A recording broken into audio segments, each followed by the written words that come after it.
Assalamu alaikum. Welcome to Muslims for Progressive Values. I'm your host, Kendra Cordova, and today we're going to learn about how to cultivate a progressive mindset for Muslims in just 5 steps. So whether you are already a progressive Muslim and you're just trying to figure out how to make your progressive worldview fit with your Islamic faith, or maybe you're a Muslim and you don't know what it is to be progressive. You've heard of it from some people and you just want to understand how progressives think. We're going to talk about that here today. We're going to use multiple verses from the Quran itself to understand this progressive mindset, and then we're also going to take a look at some quotes from some Muslim thinkers, some storytelling through folklore, and we're even going to learn about a fun little trick called the tomato of wisdom, which is going to help us understand if we should follow a specific interpretation of the Quran based on our modern life. So let's go. The first thing that you need to do, step 1 for cultivating a progressive mindset, is going to be fitting the Quran into the universe, not fitting the universe into the Quran. What does that mean? Well, it means that as we go out and we learn about the universe through science, through history, through understanding psychology, through understanding evolution, through understanding biodiversity and how old our solar system is, how old our galaxy is, and far and beyond, human psychology and development, etc. The more we learn about God. But wait, a lot of that stuff isn't in the Quran. So how does that work? Well, according to the Quran in Surah Al-Kahf, verse 109, or Ayah 109, says that if the ocean were ink for writing the words of my Lord, sooner would the ocean be exhausted than were the words of my Lord, even if we added another ocean like it for its aid. Meaning, the Quran is one book, couple hundred pages. One book. How much ink does it take to write a book? What, like a cup, 2 cups, something like that? Allah's knowledge and Allah's expression and everything that Allah knows throughout the universe and time, right, could not be compiled even if we took all of the water on our planet and turned it into ink to write down all of his words. Twice. If we did that twice, we still would not be close to understanding Allah's vast wisdom of everything. Now think about that. Allah tells us this in the Quran. I have so much wisdom and awesomeness and stuff to share with you guys about the universe that I would run out of ink if I tried to share it with you. And the Quran's just one book, couple hundred pages. So obviously there's a lot in the universe that isn't in the Quran, and that's okay. That doesn't mean that it's against Islam, and that doesn't mean that it's evil or it's the shaitan trying to take us away from God. We still need to learn these things. We still need to learn about the universe. Allah wants us to. Continuing with Surah Al-Kahf here, verse 60. And we have made the earth an expanse and placed firm mountains therein, and we have caused to grow therein of every beautiful kind. There are many places throughout the Quran where Allah tells us to go out, take a look at the seasons, take a look at the way things change, look at the birds in the sky, look at the ships on the sea, look at all these wonderful, beautiful things out in the world that I have made happen. In those are signs for those who know. In those are signs of me, right? Go learn things. Experience everything that I've created, and then you can understand me more. Yes, we need to read the Quran. Yes, we need to integrate it into our lives. We are Muslims. This is a sacred text. This is the word of God, but it is not the only words of God.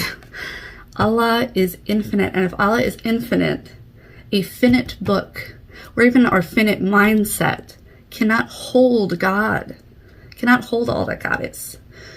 So step 1 is thinking about this, acknowledging this, that in the universe, the Quran fits into the universe, but you cannot fit everything that you learn and see and experience to match up perfectly with one book of information.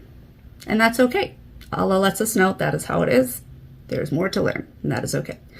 So again, read the Quran, follow the Quran, but mindset, universe is much bigger than one book, all right?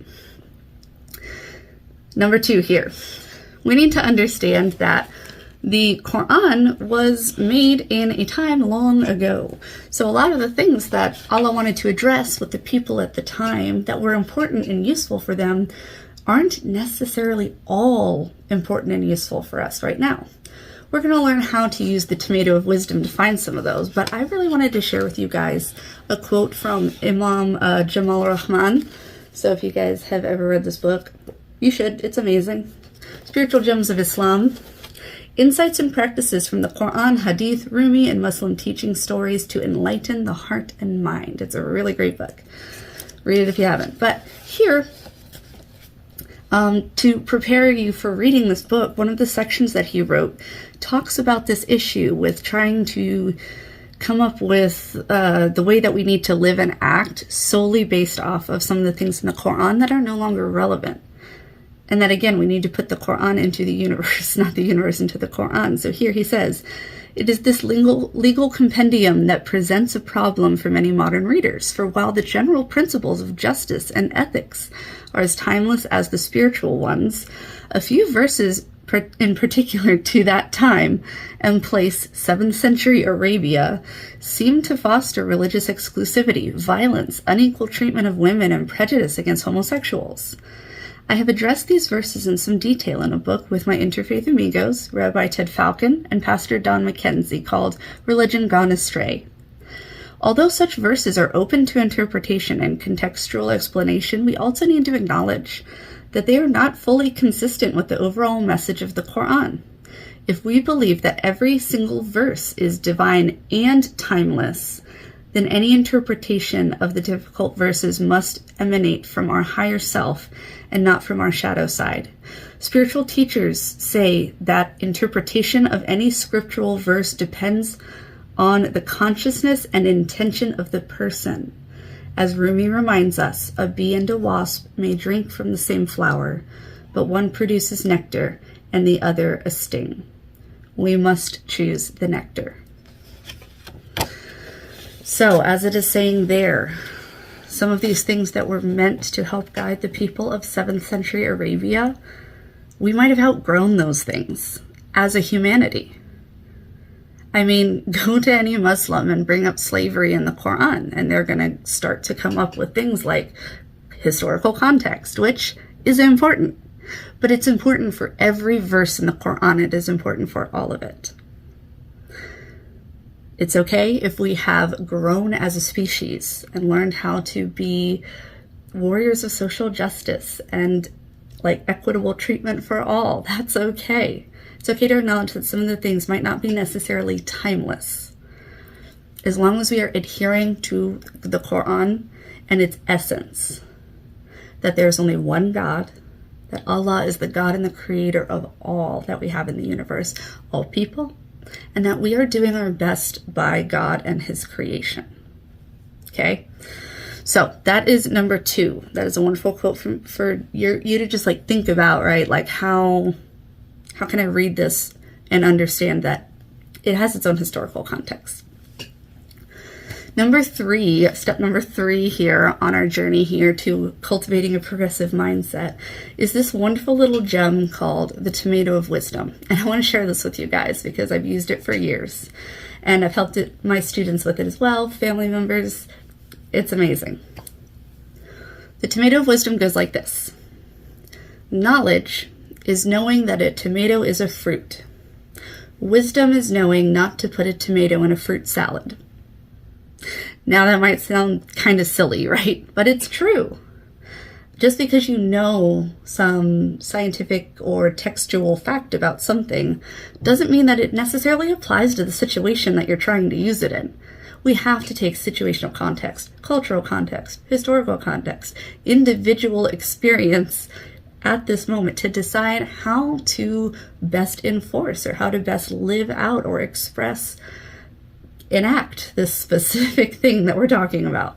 So if you're over here and you're trying to make a fresh grape, pineapple, whatever tomato salad fruit salad, and then you try to put tomatoes in it, the whole thing's ruined, right? But if you're over here and you're trying to make like, let's say a tomato, spinach, mozzarella, panini sandwich, then great, throw some tomatoes on it, right? Understanding the context of the time and the place and the people and all of that should inform your perception and interpretation of the Quran and of our Islamic expression and practice. Going back to that Imam Jamal Rahman quote, right? Bees and wasps drink from the same flowers. But depending on whether it's a bee or a wasp, what it decides to do with that from there on, it makes a difference, right? Nectar, sting. Let's make sure that we're always picking that nectar, doing the best we can for each person and each, animal, creature, place in the world that we can. Finally, number 4, we're almost there. Number 4, I want us to take a quick look at some storytelling. Folklore, parables, storytelling. There are parables in the Quran, right? It's a great way for us to be able to understand sort of an abstract concept out here. It gives us a more concrete look at something that might be abstract.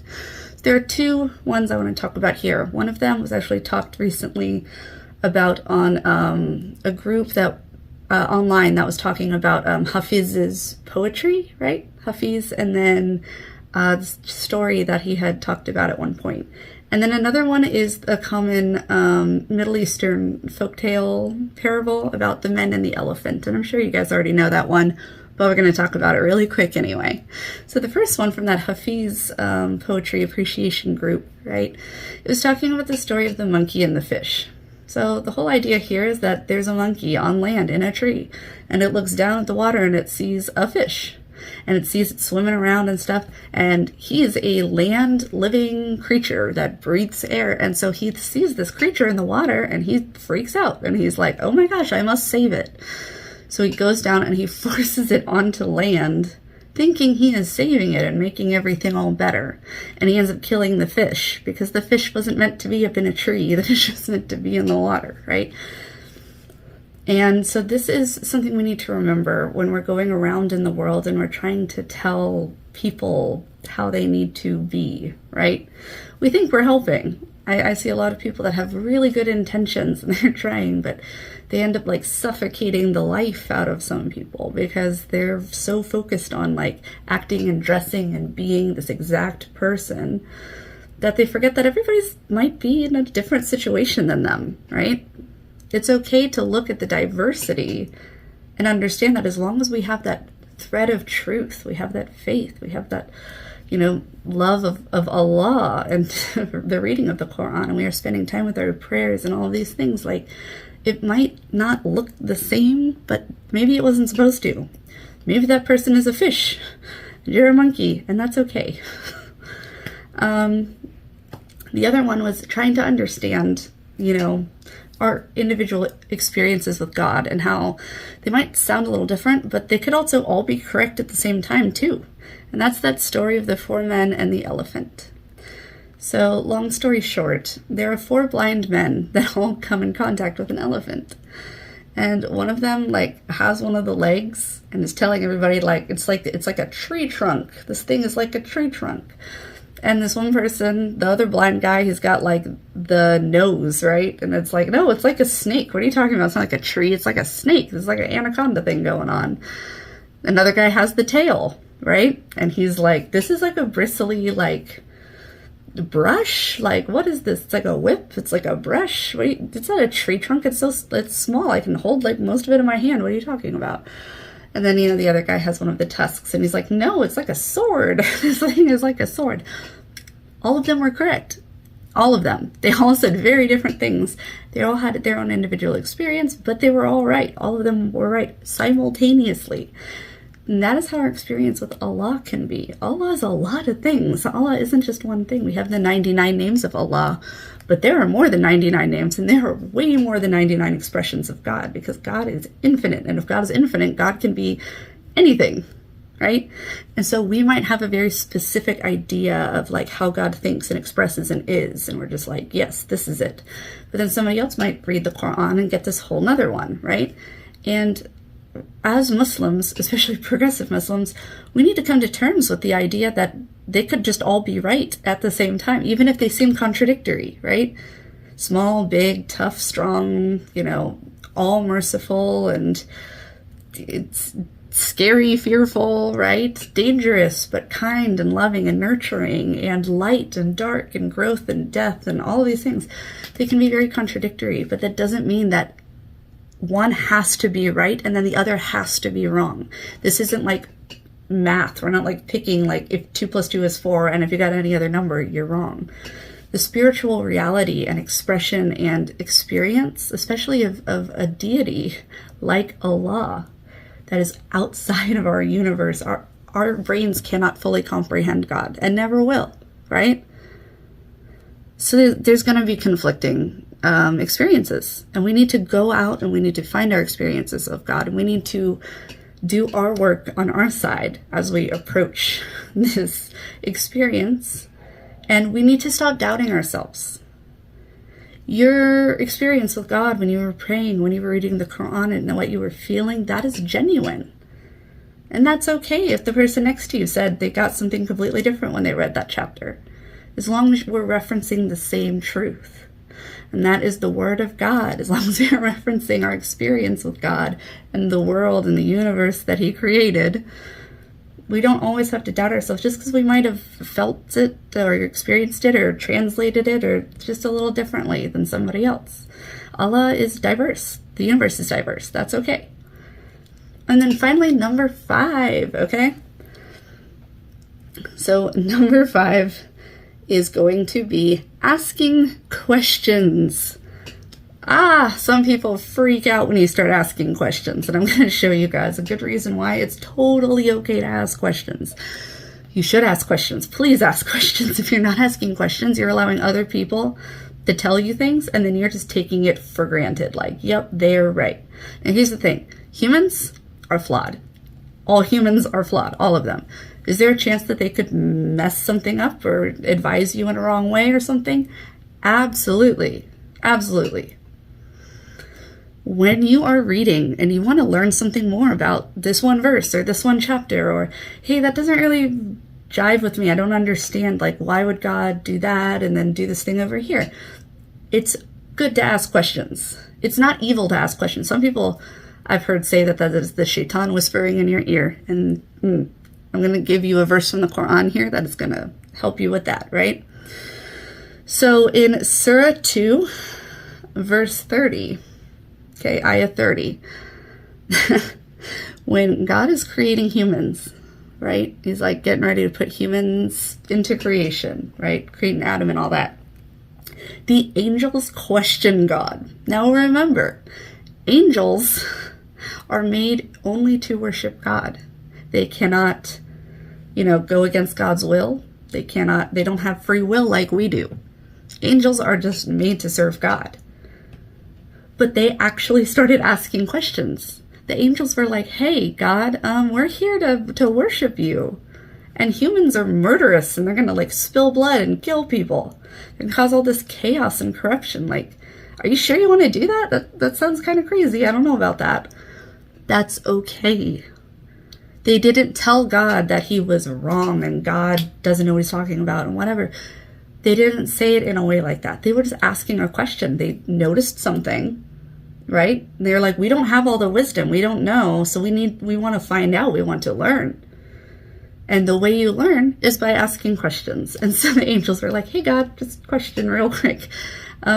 See, these guys seem kind of violent. Is that really what you want to do? Is that what's going on here, right? So this isn't about saying God is wrong. This isn't about saying that God made a mistake or God whatever, but it is saying that we are thinking creatures. Allah gave us free will. And sometimes we have to use that free will to learn new things and ask new questions, right? He didn't give us free will to just say yes to everything. That's not what makes humans humans.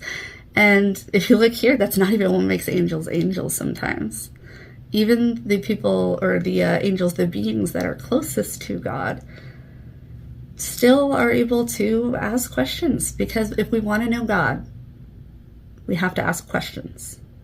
And as we find those answers, the closer we get to God. Okay? So let's review that really quick. 5 basic steps to cultivate this progressive mindset is to fit the Quran into the universe, not the universe into the Quran. Number 2 is understanding that it's set, right, in 7th century Arabia. So understanding that while the Quran is the Word of God, not everything in there is necessarily considered timeless.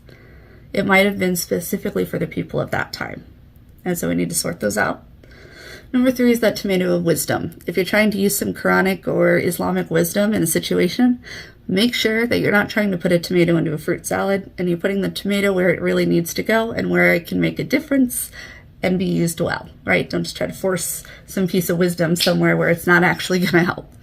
Number 4 is going to be that learning through storytelling, understanding some of the parables in the Quran, trying to look at the storytelling that has come out of the Middle East or Islamic lands, trying to look at lessons that we can learn, moral stories in a more abstract way that can give us more of a concrete look of an abstract concept, right?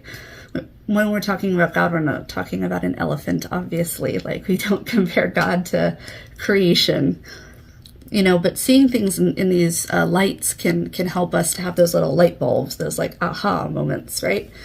And then number 5 is going to be that asking questions. Continue to ask questions. Go research, read books, take classes, and just learn as much as you can, because the more we learn about everything, the more we learn about God. And that's what we need to know. We need to know God, love God, worship God. So if you like this video, make sure you like and subscribe. And if you guys love some of the messages coming out of progressive Muslims, whether that is about queer Muslims, women's rights, all of that, Muslims for Progressive Values is a nonprofit.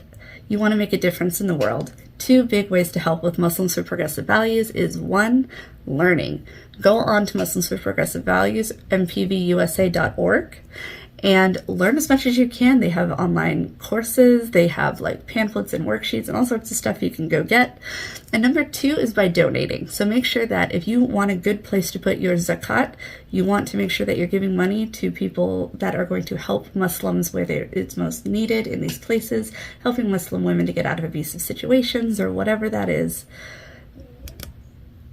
Then Muslims for Progressive Values is that nonprofit. So like and subscribe and have a great day.